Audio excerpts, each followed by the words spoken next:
Bonjour, nous sommes le mardi 20 mars 2018. Et si vous êtes allé au cinéma, quelquefois, vous avez dû vous faire une idée de ce qu'est le FBI, Federal Bureau of Investigation. C'est la police au niveau fédéral aux États-Unis. Vous savez, il y a une police des États. Et vous connaissez ces scènes où la voiture du shérif est obligée de s'arrêter à la limite du comté et le bandit ou le sympathique héros, c'est souvent le même, continue son voyage vers le Mexique ou je ne sais quoi, ou vers le Canada, et la voiture doit s'arrêter. Mais on peut appeler les agents du FBI, et ceux-là peuvent se promener d'un État à un autre. Et souvent, vous vous souvenez, dans ces films, il y a un conflit entre les gens au niveau de l'État et au niveau du FBI. Un mépris réciproque. Mais ceci dit, le FBI, c'est une agence dont l'histoire est une histoire intéressante. Il y a eu une époque avec Monsieur Edgar Hoover où c'était une sorte véritablement d'État dans l'État, un anticommuniste un peu cinglé. Mais c'est une institution qui fonctionne et qui dans l'ensemble fonctionne bien, tout au moins selon ses principes d'être la police d'un grand État fédéral. Alors, la CIA, vous savez, c'est l'agence de contre-espionnage américaine. Elle fait un peu la même chose que le FBI, mais elle le fait dans les relations extérieures. Ce sont les services secrets, les secrets du pays. Alors, si vous avez regardé ces films avec attention, vous savez qu'il vaut mieux ne pas se battre contre le FBI parce qu'on perd. Même chose si on se bat contre la CIA, on n'a pas, sauf dans quelques films très très particuliers où il y a des conflits à l'intérieur de ces agences, on s'en sort. Sinon, mais alors, quand on a les deux contre soi, on est assez mal barré quand même. Monsieur Trump s'est convaincu qu'il a maintenant compris suffisamment comment fonctionne la présidence des États-Unis, pour s'être débarrassé de tous ses conseillers qui lui donnaient des conseils qui l'empêchaient de faire les choses comme il l'entendait. Et maintenant, il s'en prend avec violence à ces deux institutions. Au point d'ailleurs, et c'est ça qui est nouveau essentiellement, que les gens qui représentent ces institutions et qui l'a viré ou qui sont d'anciens fonctionnaires s'en prennent à lui d'une manière, dans les mêmes termes que lui s'en prend à eux. C'est la guerre ouverte. Voilà, on n'est plus à fleur et moucheté, on est directement dans l'affrontement. Alors je vais vous montrer un truc, pour ceux qui lisent l'anglais, ils vont pouvoir le lire comme ça là. J'ai un peu de mal, voilà. Vous pouvez arrêter, si vous voulez lire l'anglais, vous pouvez arrêter la vidéo et regarder l'écran en ce moment. Sinon, moi, je vais vous donner une traduction libre de ce qui est écrit. Il est écrit quand la pleine ampleur de votre vénalité, de votre turpitude morale, de votre corruption politique sera connue, vous prendrez la place qui vous revient comme un démagogue en disgrâce dans les poubelles de l'histoire. Vous pouvez vous en prendre comme un bouc émissaire à monsieur Andy McCabe, le numéro 2 du FBI jusqu'à récemment, que monsieur Trump a viré, et non seulement viré, mais à 3 jours du moment où il pouvait prendre sa retraite. Mais vous ne détruirez pas l'Amérique. L'Amérique triomphera sur vous. Alors, qui est-ce qui a écrit ça? Eh bien, monsieur John Brennan, un ancien directeur de la CIA. Voilà où on en est. Monsieur Comey, qui était un directeur de FBI, qui a été viré par monsieur Trump au moment où monsieur Trump a compris qu'il n'allait pas laisser tranquille monsieur Flynn, qui était un monsieur très impliqué déjà dans ces histoires de relations avec la Russie. Monsieur Comey a promis un livre qui sort ces jours-ci et il dit où l'on verra qui est honorable de vous ou de moi. Il y a encore des fleurs du même genre qui circulent, entre autres de l'avocat de ce monsieur McCabe qui a été viré et qui parle d'un personnage, il répond à Trump, vous êtes un personnage infantile, ridicule et ainsi de suite, une série de fleurs. Alors, si on nous disait, voilà, et c'est ça, c'est ça que les commentateurs nous disent maintenant, si on voyait ça dans un film sur une république bananière, encore assez caricatural, on dirait oui, c'est comme ça que ça se passe là-bas. Que ça se passe comme ça en ce moment aux États-Unis, c'est évidemment gênant, et c'est gênant pas seulement pour eux, c'est une honte, et c'est ce qu'ils disent, certains d'entre eux, directeurs de FBI et directeurs de la CIA, c'est une honte, on est arrivé au plus bas, on est vraiment, on racle le fond, ce sont les expressions qu'on voit ces jours-ci. Et avec un personnage qui se convainc que c'est parce qu'il y avait trop de démocratie autour de lui que les choses ne marchaient pas, et s'il est de plus en plus dictatorial, s'il se conduit véritablement comme le général Alcazar ou le général Tapioca dans des livres bien connus de nous tous, L'oreille cassée en l'occurrence, que c'est comme ça qu'il va arranger les choses. Alors, certains l'encouragent autour de lui. Il a encore un carré en particulier de sénateurs et de congressmen, ou congresswomen des parlementaires autour de lui, un carré, et qui représente pas encore, peut-être plus de la moitié encore du Parti républicain, mais d'autres qui crient casse-cou en disant on est en train de détruire les institutions, on est en train de détruire la réputation de choses qui sont importantes quand même dans un pays comme sa police et ses services secrets, son contre-espionnage, et on ne peut pas continuer comme ça. Mais ça continue.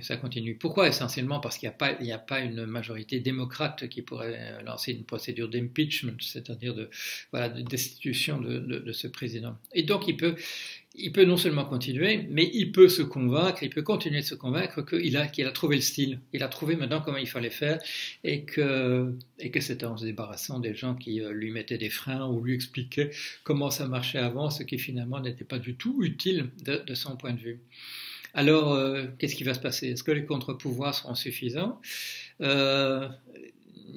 Certains des gens autour de lui essayent par exemple qu'on crée une commission d'enquête sur le fait qu'il y a une commission d'enquête sur la collusion éventuelle entre la Russie et l'équipe Trump au moment de la campagne électorale, et peut-être même après. Si Trump est aussi fâché maintenant, c'est parce qu'il avait dit qu'il y avait une ligne rouge à ne pas dépasser. C'est que pour cette commission dirigée par Monsieur Mueller, Robert Mueller, sur la collusion possible avec la Russie, Trump avait dit il ne faudra pas se mêler de mes affaires, de l'empire Trump. Or, il apparaît que l'enquête maintenant se poursuit de ce côté-là. Il y a en particulier la procédure qu'on appelle subpoena, c'est-à-dire en fait une saisie d'archives de l'affaire de M. Trump à proprement parler par cette commission Mueller. Alors c'est probablement ça qui rend M. Trump absolument berserk maintenant. Il est convaincu alors qu'il ne s'attaquait pas de front à cette commission Mueller depuis le week-end, et en particulier dimanche, il s'y attaque de front, il veut se débarrasser de ça, et pour ça tous les moyens sont bons. Il mobilise tout ce qu'il peut. On n'est pas au niveau, comment dire, c'est pas une nouveauté qu'il utilise des insultes les plus grossières dans les tweets qu'il envoie, mais ces jours-ci, il est véritablement déchaîné. Il sait que la seule manière de se débarrasser de cette commission serait de montrer qu'elle est véritablement biaisée, et là, il espère accumuler en fait les preuves en disant qu'il n'y a que des démocrates là-dedans et que c'est une chasse aux sorcières et ainsi de suite. Or, c'est tout à fait faux. Monsieur Mueller est un républicain. Monsieur Comey du FBI qu'il a démis, qu'il a destitué, qu'il a révoqué, et ainsi que M. McCabe sont aussi des républicains. En fait, son analyse ne marche pas du tout. Il y a effectivement, dans un pays comme les États-Unis, il y a moitié de républicains, moitié de démocrates, et donc on trouvera toujours des gens qui appartiennent à un parti lorsqu'on constituera une commission d'enquête. Alors, qu'est-ce qui va se passer? On ne sait pas trop, on sait pas trop. Voilà, on va voir si les institutions américaines sont assez solides pour résister à un despote tyran, pas nécessairement cinglé, mais qui se conduit comme il l'a toujours fait à la tête de ses entreprises, comme un tyran, comme un despote qui fait taire en gueulant le plus possible. Et par ailleurs, il y a une affaire qui s'est développée. Par ailleurs, c'est qu'est apparu en pleine lumière à quel point la campagne de M. Trump a utilisé des outils qui sont disponibles, c'est-à-dire la possibilité d'obtenir des profils extrêmement précis des citoyens américains et de les aborder. Et c'est fait essentiellement par une entreprise qui s'appelle Cambridge Analytica, une entreprise en fait britannique avec des gens qui sont liés, malheureusement pour la réputation de l'université de Cambridge, qui lui sont liés. Et est passé hier à la télévision en Grande-Bretagne, au Royaume-Uni, une émission sur Channel 4, une des chaînes de télévision, où une caméra cachée interroge le dirigeant de cette entreprise et qui propose un faux client, un client dont il croyait qu'il était un vrai, mais qui était quelqu'un qui avait une caméra et des micros, et lui propose les services que cette entreprise qui a travaillé pour Trump à la demande de Steve Bannon, son âme damnée d'extrême droite, qui était à la tête de l'agence de presse Breitbart, qui a été viré mais qui est toujours aussi actif et qui a rencontré en grande pompe Madame Le Pen lundi, c'était dimanche de la semaine précédente à Lille.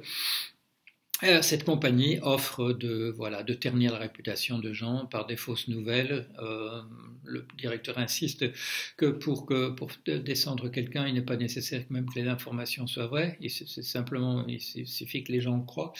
De les mêler à des scandales de prostitution, de mettre en scène de fausses scènes de corruption dans lesquelles les gens se retrouvent pris. Enfin, absolument tous les moyens sont bons.